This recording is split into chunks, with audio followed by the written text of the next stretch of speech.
Diamonds Unbreakable é uma parte que quanto mais eu paro para analisar, mais eu percebo que adoro. Cada parte de Jojo é sem dúvidas única e se diferencia das outras da sua própria maneira, seja pela arte, tema da história, poderes e no caso da parte 4, eu diria que tudo. A parte 3 começa um clichê que segue por todas as partes até hoje, que é o modelo de vilão semanal, onde nós temos a cada 2 ou 3 episódios um inimigo novo e a estrutura da série se baseia nisso. Derrotamos esse inimigo, vem outro e por aí vai. A maioria das partes, como a 3, 5 e 7, seguem a história dos protagonistas indo do ponto A até o ponto B enquanto derrotam esses vilões. E até mesmo a 6, que se diferencia nesse quesito, a partir da metade da história segue o mesmo modelo. As únicas partes que realmente fogem desse tipo de estrutura são a parte 8 e a parte 4, mas mesmo assim JoJo ainda tem uma progressão de trama bem semelhante com as outras, por mais que se passe inteiramente em só uma localidade, assim como a parte que vamos falar nesse vídeo. Eu sou o Rick, se você curtiu a ideia do vídeo não deixa de dar o like e se inscrever no canal porque isso ajuda demais, e bora falar sobre o porquê de Jojo Diamonds Unbreakable ser tão diferente. Ignorando basicamente toda a estrutura que as partes de Jojo vêm a seguir, Diamonds Unbreakable é uma parte que se diferencia muito por um fator, que é a cidade de Morio e como ela é retratada. Antes de eu falar porque eu gosto tanto da cidade em si, eu acho que é importante a gente entender sobre qual é o foco da parte 4, porque só entendendo o foco que a gente entende porque a cidade é tão interessante. Esse arco de Jojo é uma mistura de elementos de mistério, obviamente ação, e muito Slice of Life. Para quem não sabe, Slice of Life é um termo em inglês que traduzido significa fatias da vida, e é designado para histórias que são focadas no cotidiano comum da vida de alguém. Sim, um arco de Jojo protagonizado por estudantes que realmente vão pra escola. Tipo, na parte 3 tem o Jotaro que cabula 50 dias de aula pra meter porrada em um vampiro, e na parte 5 o Jonathan tá com 15 anos liderando a máfia. No entanto, na parte 4, o Josuke é um estudante, e o máximo que ele faz é botar fogo na casa do Rohan. Eu sei que é meio absurdo, mas acontece, né? Diamonds Unbreakable, dentro das partes que foram publicadas na Shonen Jump, tem muito menos elementos de Battle Shonen. Os protagonistas não têm grandes objetivos e o arco não é sobre batalhas de stand. Sim, elas existem, mas a maioria dos conflitos não é necessariamente uma batalha. A maioria é mais um embate psicológico para mostrar a natureza do inimigo através do seu stand. Eu sei que esse elemento de batalhas mentais já existia na parte 3, mas lá os stands eram muito mais focados em combate.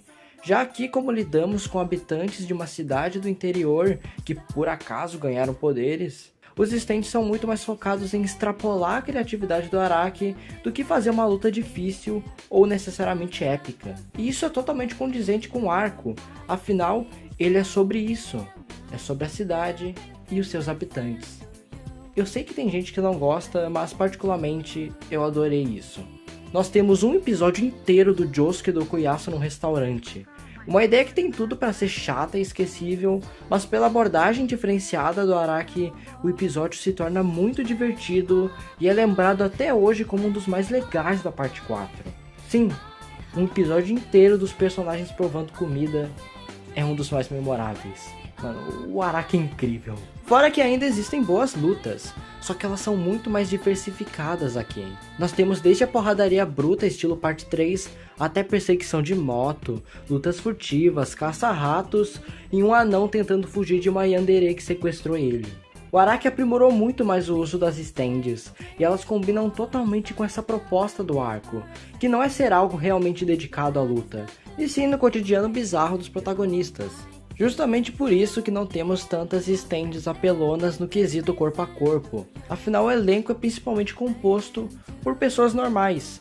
Ninguém é exatamente maligno ou mega ambicioso, então as stands se manifestam com ideias mais específicas dos desejos de cada pessoa, como a Cinderela, que é basicamente um salão de beleza, sabe?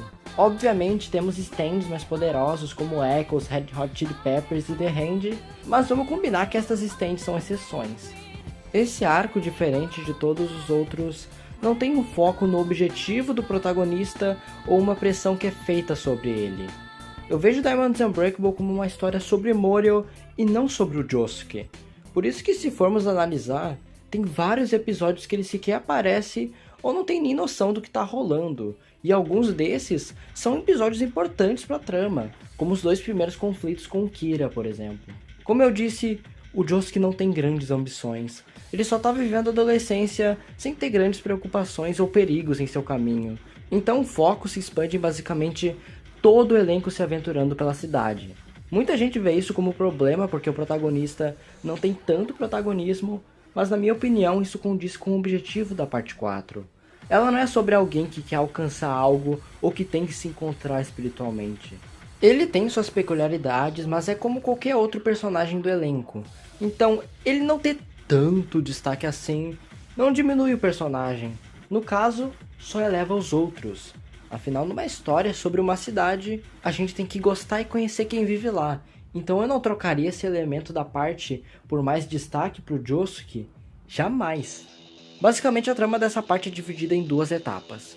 A primeira é em caracterizar a cidade e a segunda é focada em desenvolver o Kira e como ele afeta esse ambiente. Mori é uma cidade do interior lotada de mistérios e ao longo do arco nós somos apresentados a várias peculiaridades que enriquecem muito toda a ambientação desse arco. Grande parte disso é culpa do estúdio que animou Jojo, a Dave Production. Ela enriqueceu os cenários da parte 4 com vários easter eggs.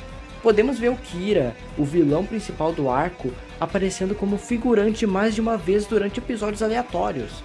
Lembrando que isso nem existia no mangá, é a adição da adaptação. Essa cena do episódio 12 na batalha contra o Red Hot Chili Peppers, por exemplo, ela ocorre com 9 episódios de diferença do primeiro arco na qual o Kira ganha destaque. Rohan, o Cuiaço e até o Salão da Cinderela também aparecem antes de ganhar destaque na trama. Isso é importante pra gente entender que aquele cenário na qual a gente acompanha a história é vivo. Você vê os personagens vivendo sua vida ali, não é só maneiro pra caçar easter egg, como esses detalhes enriquecem muito esse ambiente. Seria muito estranho a gente acompanhar uma história sobre uma cidade pequena, na qual o elenco que aparece é só os personagens relevantes e só no momento que eles têm foco na trama. Sério, a adaptação de Jojo fez muito bem nisso, e não contente em adicionar cenas novas e easter eggs, também trouxe uma estética totalmente única para a cidade, e que faz os cenários de Diamonds Unbreakable reconhecíveis só de bater o olho. Eu gosto muito que durante os episódios a gente direto revê lugares e personagens que não são necessariamente relevantes para a trama, mas como eles estão lá, eles aparecem. É um toque bem cuidadoso do Araki. Fora que em vários momentos da trama nós vemos pontos turísticos da cidade, como a Rocha do Ângelo ou a pedra que a Yokako quase caiu, mas foi salva pelo Echoes. Os pescadores que viram aquilo passaram a informação que uma jovem tentou se matar, mas foi salva por um milagre. Então sempre que um habitante passa por lá, ele reza pra rocha esperando algum tipo de boa sorte, sabe? Esse misticismo por trás de um bagulho tão irrelevante é muito bom. Por fim, Kira. Killer Queen と私はこいつを名付けて呼んでいる. Kira é um assalariado comum que vive uma vida normal, com um único porém. Ele é um serial killer. Essa ideia de termos um vilão que não tem um grande propósito e sim só busca realizar seus fetiches e viver a sua vida é bem interessante porque além de contra todos os outros vilões de Jojo, faz total sentido com o estilo da parte. Não teria por que a gente ter um vilão com um propósito grandioso em Morio, sabe? Kira é foda porque ao mesmo tempo que ele combina perfeitamente com esse arco, ele também é a quebra ideal. Depois de vários episódios você meio que tá acostumado com o ritmo de Diamonds Unbreakable, ou seja, você sabe que embora as bizarrices, é uma trama menos séria, sem muitas consequências, e não tão pesada quanto a parte 3. Não que ela fosse pesada, mas eu acho que vocês conseguiram entender o que eu quis dizer. Pelo menos você pensa isso até a chegada do Kira, porque depois disso, muda tudo. O Kira muda toda a percepção dos protagonistas sobre a cidade de um episódio pro outro. Ele traz uma consequência e esses personagens que só viviam sua vida zoando vão ter que enfrentar um perigo de verdade. Eu gosto muito dessa parte focada em investigação, protagonizada principalmente pelo Rohan e o Jotaro, porque ela não anula os episódios divertidos e só malucos que ainda estão por vir, como o do Alien, mas já dá uma direção do que a história quer trabalhar, sabe? Agora a gente tem o norte. Na parte 3 todo mundo tá indo atrás do Dio, mas muitos dos momentos da jornada são só irrelevantes. Mas aqui se percebe que tem um trabalho muito mais cuidadoso no roteiro, tanto pelo lado do Kira tentando se esconder através da identidade do Kosako, tanto com o Rohan procurando pistas ao longo dos episódios. E por fim, conseguindo alguma sem demorar 45 episódios, sabe? Kira é o perigo que sempre esteve lá, mas só agora foi descoberto. E o seu stand, que se manifesta destruindo tudo sem deixar rastros, combina perfeitamente com seu usuário, que sem deixar rastros está pouco a pouco destruindo essa cidade. Josuke é o contrário de Kira, afinal ele tem o poder de reconstruir, e não só por ser legal, mas porque isso vai contra a ideia do Kira. Enquanto Kira destrói Morel com seus assassinatos, Josuke reconstrói fazendo o bem e seguindo o caminho da justiça.